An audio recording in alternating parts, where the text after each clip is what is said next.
Hermanos, buenas tardes. Les mando un saludo fraternal a todos. Les doy gracias porque nos siguen ahora por esta vía. Le doy gracias a Dios por la tecnología que ha puesto delante de nosotros, a nuestra mano, a nuestro servicio.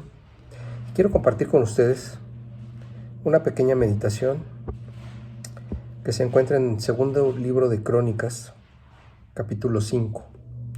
Le doy lectura y si me quieren seguir ustedes por allá también se los voy a agradecer. Dice así la palabra de Dios, hermanos. Acabada toda la obra que hizo Salomón para la casa de Jehová, metió Salomón las cosas que David su padre había dedicado y puso la plata y el oro y todos los utensilios en los tesoros de la casa de Dios. Podemos ver aquí en este pequeño pasaje, hermano, cómo cuando es acabada la casa para el Señor, empieza Salomón a reunir todos los instrumentos que representan en tu vida y en mi vida algunas cosas que deben de estar en orden, en lo secular y en la vida de la iglesia. Una de las cosas que tienen que estar en orden es tu comunión con el Señor. Una de las cosas que tienen que estar en orden es tu comunión con los hermanos. Sí, las cosas, los instrumentos aquí representan las cosas del día a día con las cuales lidiamos tú y yo en nuestra vida cotidiana, pero principalmente las cosas que tienen que estar en orden en la casa de Dios, en la iglesia. El versículo 2 dice así: Entonces Salomón reunió en Jerusalén a los ancianos de Israel y a todos los príncipes de las tribus, los jefes de las familias de los hijos de Israel, para que trajesen el arca del pacto de Jehová de la ciudad de David, que es Sión. Tenemos que entender que el que Salomón iba a traer el arca del pacto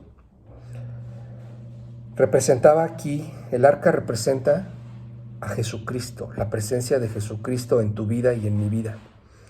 Y esto tiene que ser un acto que tenemos que reconocer de una forma solemne, con el debido respeto hacia nuestro Señor Jesucristo. Pero si tú te das cuenta en este versículo, habla que los príncipes de las tribus, los jefes de las familias de los hijos de Israel, eran los encargados de traer el arca del pacto, que representa la presencia de Jesús en nuestra vida, en tu vida y en mi vida.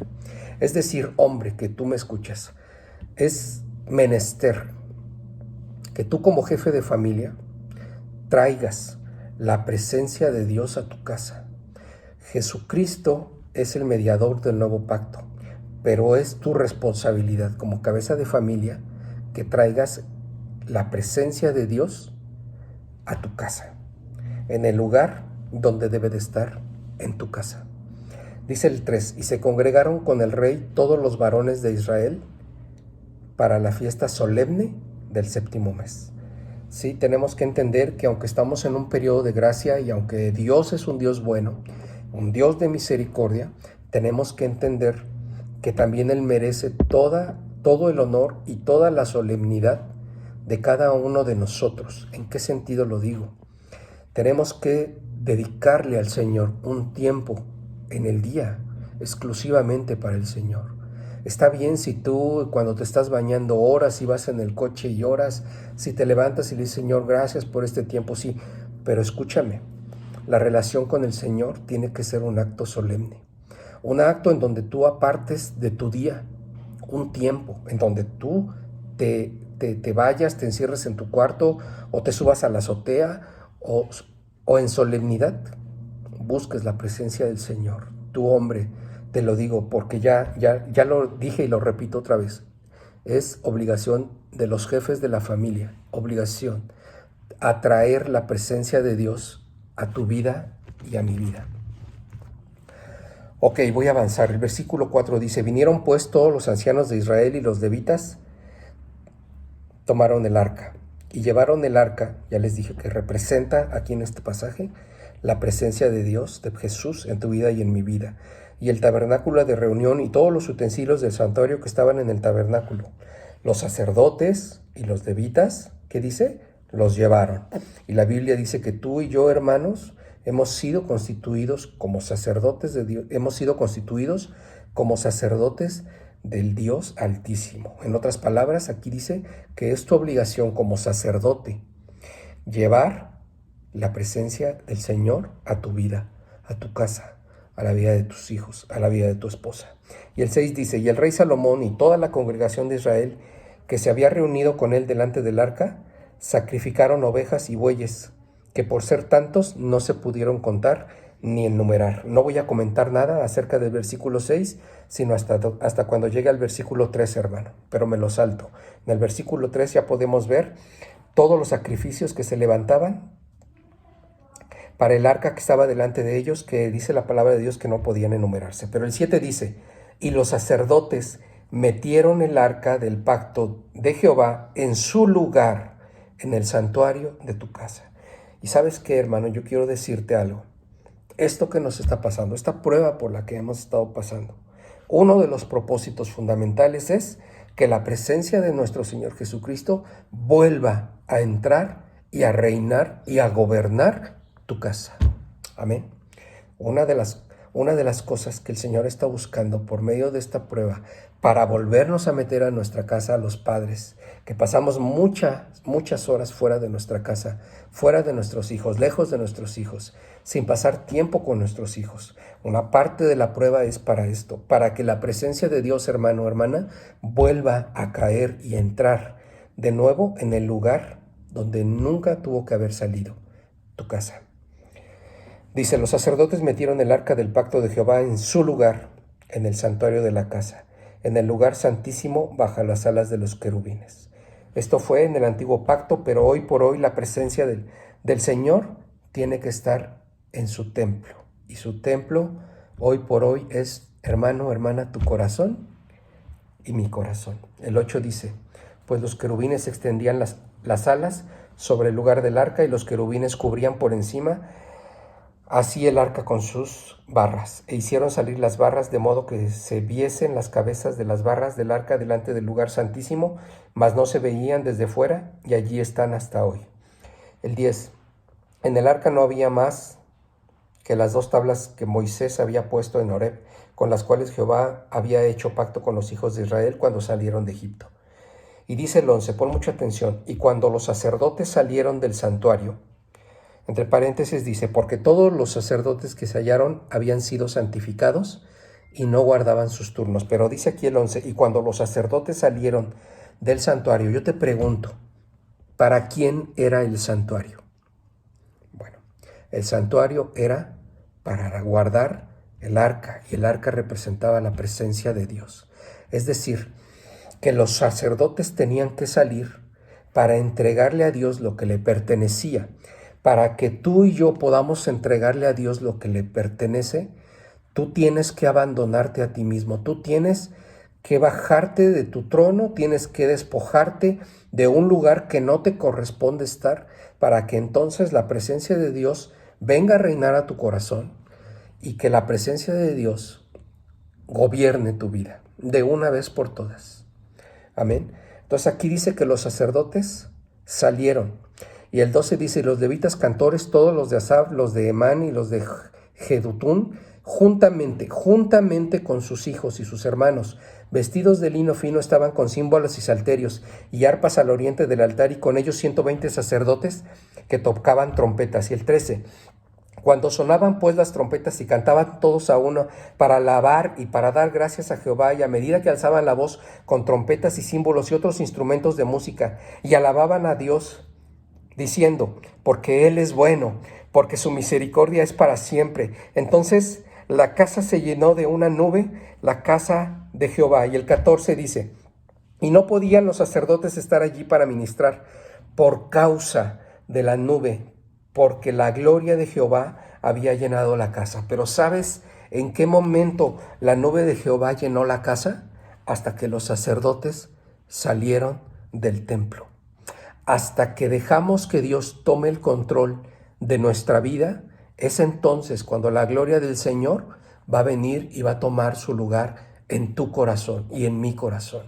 Es necesario que para que el Señor tome lo que le pertenece, porque el templo y el lugar santo, el lugar santísimo, estaba destinado para resguardar el arca del pacto. Ese era el lugar en donde el Señor, para este tiempo, Él había dicho que Él iba a morar ahí. Pero para que Él pudiera llegar con la autoridad, tomar su lugar manifestarse a través de la nube, mostrar toda su gloria, era necesario que los sacerdotes salieran de ese lugar.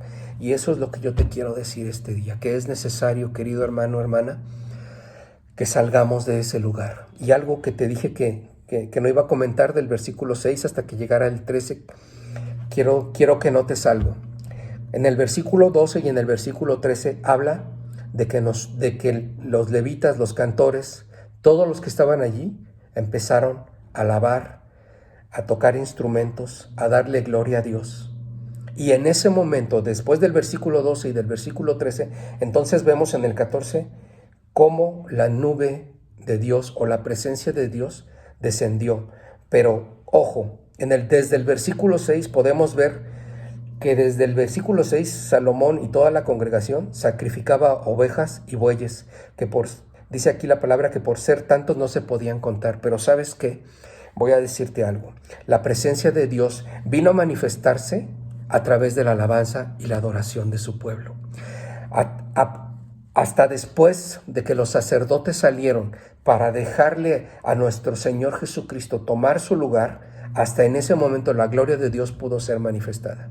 Y desde el versículo 6 que nos narra aquí la palabra de Dios, desde el versículo 6 se estaban haciendo sacrificios de ovejas y de bueyes.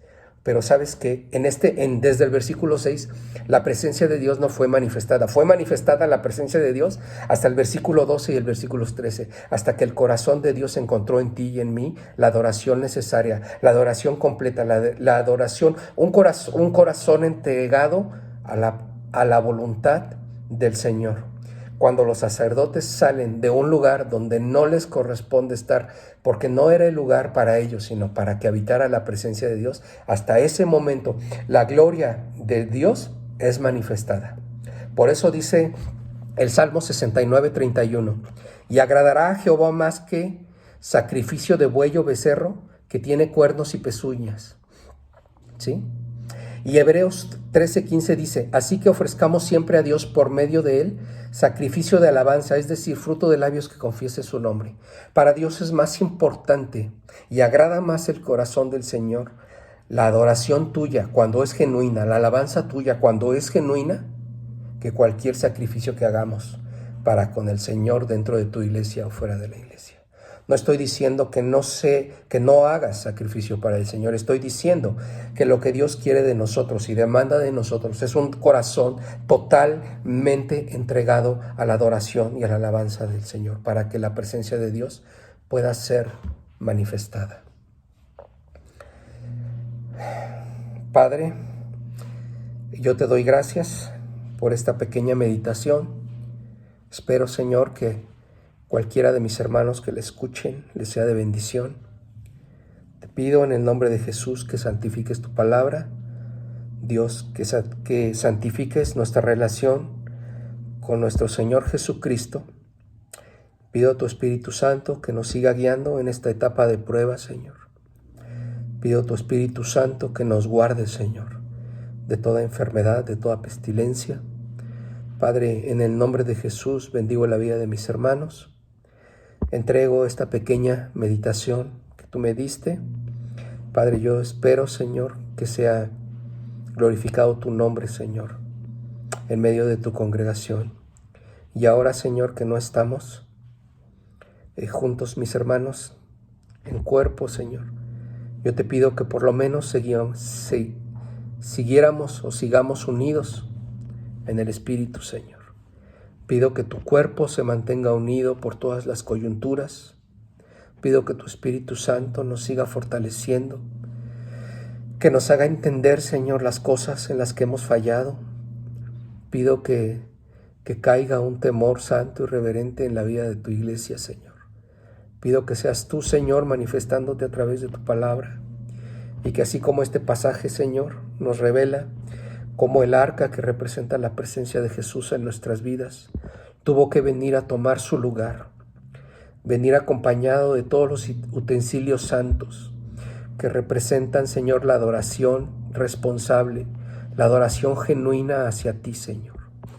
Una vida entregada a ti, una vida, Señor, entregada no a las apariencias, sino a una realidad con Cristo, caminando en santidad y entregándote, Señor, los frutos que estás demandando de nosotros. Pido tu favor sobre la vida de la iglesia. Pido en el nombre de Jesús tu misericordia sobre estos tiempos. Dios, te pido que la comida no falte. Señor, que tu palabra fresca y ungida no falte. Te pido que mis hermanos, Señor, aprendan de toda esta prueba, de esta lección que nos quieres dar.